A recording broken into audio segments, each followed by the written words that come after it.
Operation Molar is a go!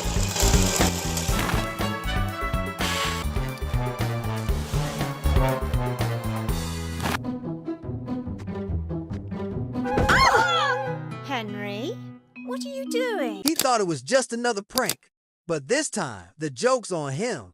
When Horrid Henry's pranks finally backfire, everything he's built, his fun, his friends, his fame starts to crumble. And for once, the master of mischief becomes the lesson.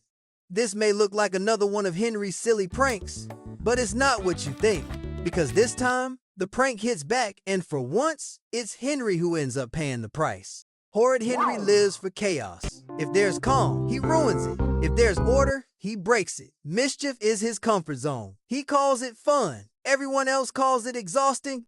But what happens when the fun stops being funny? When the laughs fade and the joke turns on him? If Henry's prank hadn't gone too far this time, This race is cancelled! he might still have his friends. He might still have parents who believed in it. But every joke has a breaking point. This one crosses it. One wrong idea, one bad reaction, and suddenly the master of mischief becomes the fool. Henry's obsession didn't start from nowhere. When you're the kid who always gets blamed, you learn fast that attention, even the bad kind, feels better than being invisible. Peter got praise. Henry got punishment, so he flipped the rules. If he couldn't win by being good, he'd win by being horrid. It was his only way to be noticed. The first time someone laughed at one of his pranks, it changed everything. That sound was power. It made him feel seen. He didn't need approval. He just needed a reaction. So the pranks grew bigger, louder, messier. He didn't care if it made teachers furious or parents tired. At least they were finally paying attention. But even Henry's luck can't last forever. What starts as another harmless joke soon goes sideways. His classmates don't laugh. His teacher doesn't yell. His parents don't even scold him. They just stare silent, disappointed, done. And that silence cuts deeper than any punishment. He doesn't understand it right away. He still thinks he's clever. He still calls it revenge. But slowly, he starts to notice the difference. Yes! Ralph avoids him at lunch. Moody Margaret stops arguing. Even Perfect Peter, the brother he always mocked, just looks at him with pity. Not fear, not anger, pity. And that's when Henry realizes the truth. The worst thing isn't being shouted at, it's being ignored. The prank that finally breaks him isn't his biggest. It's simple, small, a trick that goes wrong in a way he never expected. Maybe he embarrasses the wrong person. Maybe he ruins something that can't be fixed. Either way, he sees something he's never seen before. Real hurt caused by him. The victory he always chased suddenly feels hollow. He tries to laugh it off, but the laugh sounds fake, forced. His usual confidence is gone. The joke isn't funny anymore. For once, he's the one standing there, exposed, while everyone else watches in silence. The boy who built his identity on mischief finally runs out of laughter. When he gets home, he braces for chaos, the shouting, the grounding, the endless lectures. But there's none of that, just quiet. His mom doesn't yell. His dad doesn't glare. They look tired, like they've run out of energy to care. That hits harder than any punishment ever could.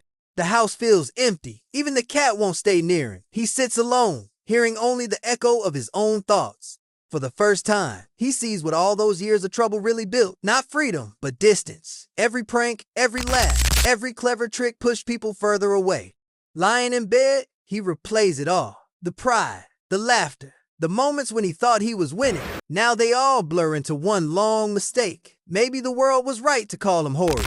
Maybe he became exactly what everyone expected. Still, something in him hesitates. What if he tried something different? What if he stopped fighting everyone and just tried to change? But he knows it won't be easy. Once people decide who you are, they don't let you be anyone else. No matter what he does now, they'll wait for the next prank. That's the real punishment. Being trapped inside your own reputation. Henry built his whole identity around being the funny troublemaker. Now that mask is turned into a cage. The laughter that once gave him power now only reminds him how alone he's become. The prankster has finally become the punchline. And this time, no one's laughing. The next morning feels strange. The halls that once echoed with laughter now whisper with silence. Henry walks in, pretending nothing's changed. But everyone knows it has. His grin looks forced. His eyes give him away. He tries a small joke to break the ice. No one laughs. Ralph avoids eye contact. Al turns away. Even Brainy Bryan doesn't flinch. The crowd that used to cheer him on now pretends he doesn't exist. The class clown has lost his audience. Miss Battleaxe calls on him. Normally, he'd make a scene, maybe earn a few laughs. But this time, he just answers. Straightforward, calm. The room freezes. Horrid Henry, being serious? No one knows what to do with that. All day, the silence follows him like a shadow. Every prank he's ever pulled replays in his head, every smirk, every scream, every time he thought being funny made him untouchable. But the truth hits hard. Laughter isn't the same as respect. At home, it's quiet too. His parents don't yell. They just watch him, waiting. Even Peter says nothing. For once, Henry doesn't argue. The calm feels heavier than punishment. Days pass. The house stays still. The chaos is gone, and so is the fun. Henry starts to wonder who he is when he isn't the troublemaker. Without the noise, without the mischief, there's just him, a boy who's finally hearing his own thoughts. Then one night, Peter knocks on his door. No teasing, no gloating, just a simple question. Wanna play? Henry almost laughs, but he doesn't. He nods instead. It's awkward, but real. For the first time, he feels something better than attention, connection. The next morning, he wakes up and doesn't plan a single prank. Not because he's scared, but because he finally understands the best kind of laughter is the kind you don't have to fight for. Time moves on, and Henry starts to change. The boy who once thrived on chaos now watches life more closely. He sees things he never noticed before: his mom humming while cooking, his dad hiding a smile behind the newspaper, Peter trying too hard just to be perfect. For once, Henry isn't the center of the noise. He's just part of the room. At school, things shift too. When Miss Battleaxe gives out a group project, everyone expects Henry to ruin it. Instead, he surprises them. He listens. He helps. He even apologizes when he messes up. The class doesn't cheer, but they notice. The kid who once broke every rule is learning how to follow a few of his own. People don't forgive right away. Some still wait for the next prank, but little by little, the walls start to fall. Ralph talks to him again. Margaret argues with him, the good kind of arguing. Even Peter laughs at one of his jokes, not because he's scared, but because it's actually funny. At home, the air feels lighter. His mom calls him Henry, not Horrid. His dad joins him for breakfast. Peter sits beside him without flinching. It's not perfect, but it's better. Henry knows the old him is still there. The spark, the mischief, the urge to rebel, it never leaves. But now he understands how to control it. Chaos doesn't have to mean cruelty. A laugh doesn't have to hurt someone.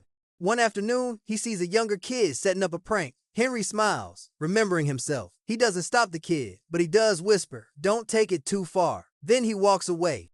Because sometimes the biggest lesson comes when the joke finally turns on you. And for the first time, Henry isn't the punchline anymore. He's the proof that even a horrid kid can grow up. So what really happens when Horrid Henry's pranks backfire? He finally grows up, not by losing his spark, but by learning when to use it. He learns that laughter means nothing if you're the only one laughing. And sometimes, the biggest prank life can play is showing you who you really are. Because in the end, Henry's not just horrid anymore. He's human.